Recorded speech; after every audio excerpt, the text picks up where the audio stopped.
uma vez mais poder ministrar essa palavra, a qual muito me alegro e me sinto honrado por ter esse direito de assumir uma tribuna, de ter esse privilégio de abrir essa palavra e de meditar com a igreja.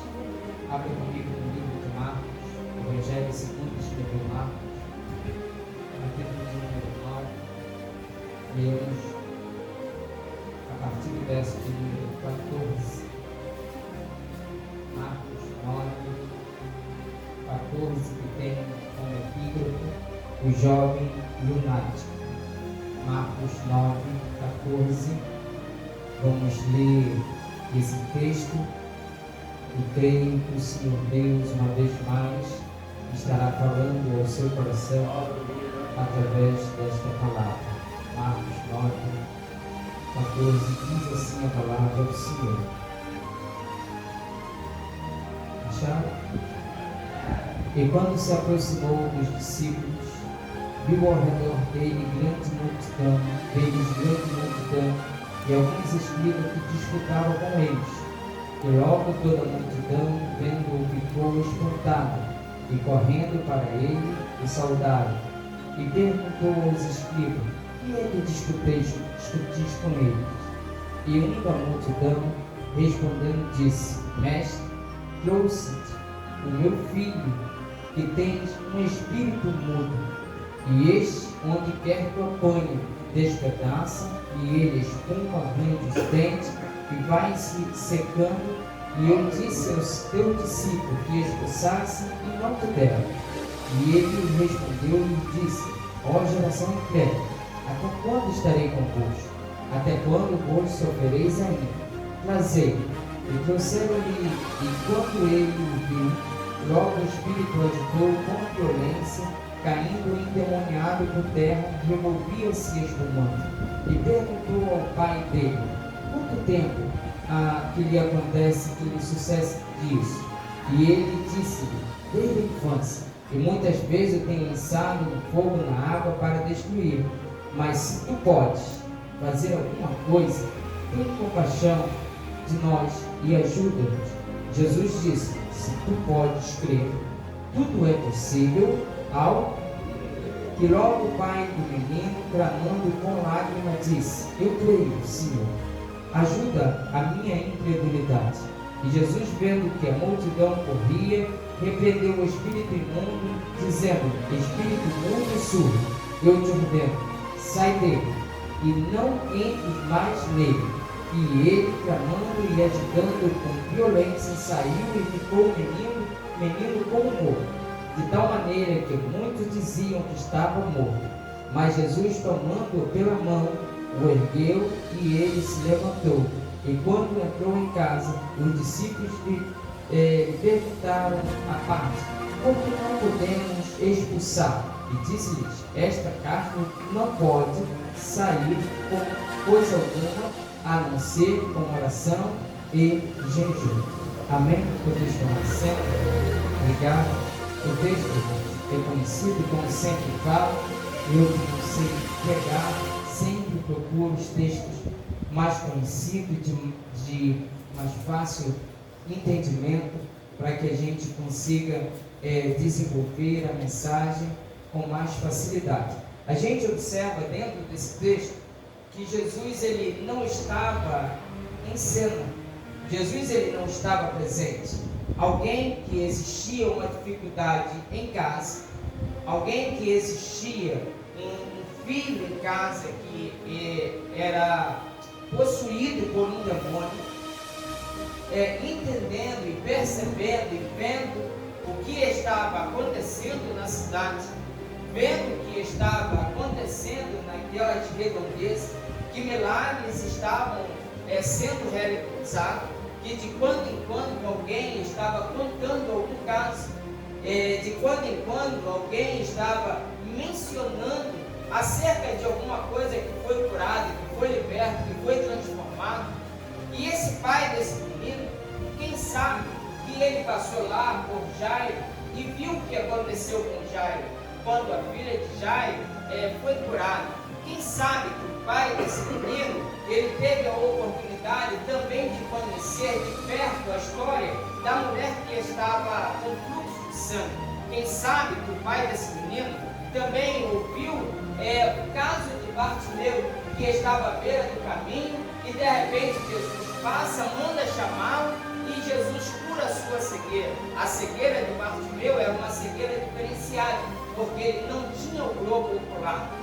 Os seus olhos foram arrancados por um castigo romano. Não existia possibilidade nenhuma de voltar a enxergar. Mas quem estava ali chama-se Jesus de Nazaré, aquele que tem o poder de fazer, de desfazer, de tornar a refazer quantas vezes forem necessário. E o pai deste menino, por certo, ouviu falar de tantas maravilhas que Jesus estava realizando. E o pai não ficou em casa. Observe e guarde isso. O pai desse menino não ficou em casa. O problema estava onde? Estava em casa. E de quando em quando o texto diz que o demônio pegava esse menino em casa e fazia com que ele rolasse. Ele era levado quase à morte, rangia os dentes. Os irmãos podem identificar isso aqui muito bem com o ataque epilético. É o mesmo sintoma da epilepsia. E esse pai sofrendo com essa situação e estava em casa. E o texto diz que ele não ficou em casa. Ele foi até os discípulos de Jesus para que os mesmos pudessem expulsar aquele demônio. O pai daquele menino, ele não ficou em casa. Ele saiu e foi em busca do recurso, em busca do socorro, em busca do seu milagre. E quando chegou lá, chamando os discípulos de Jesus, e por certo, os discípulos estavam muito empolgados, já querendo resolver as questões, já querendo dar solução a alguns problemas. E de repente está lá o discípulo tentando orar dali, orar daqui, meio que sem jeito, porque todos eles eram novos na fé. Todos eles ainda não tinham experiência com Deus. Todos eles ainda não tinham nenhuma vivência com as coisas espirituais. E estavam ali tentando. E de repente começa a juntar a multidão. Porque aquele alvoroço vai tomando conta do lugar. Um anda, sai, o outro não está amarrado, o outro vida está repreendido. E o demônio rola para lá, rola para cá e ninguém consegue fazer nada. Aí chega os espíritos, começa a discutir e a confusão de repente está arrumada.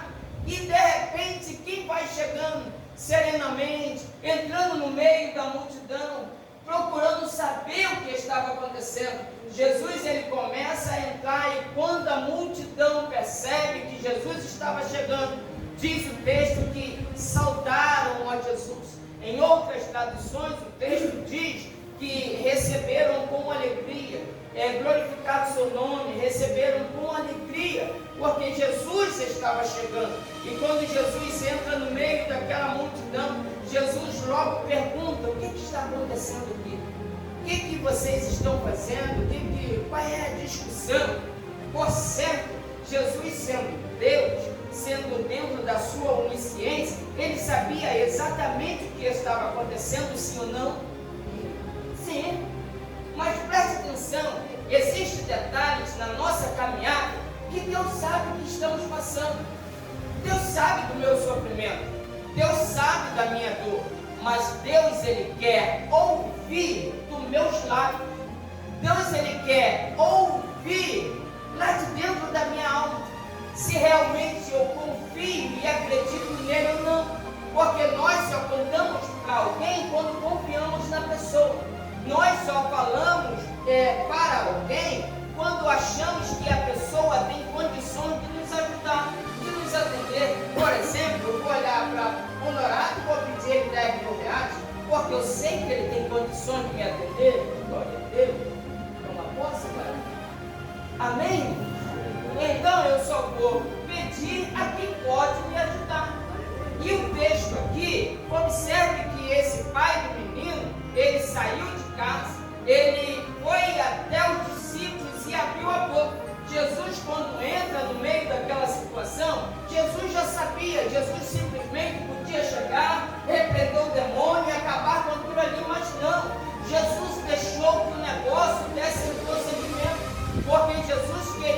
ver a fé. Jesus queria ouvir se aquele pai daquele menino de fato estava disposto a sair dali com o seu milagre. Ele já chegou na casa. Glória a Deus.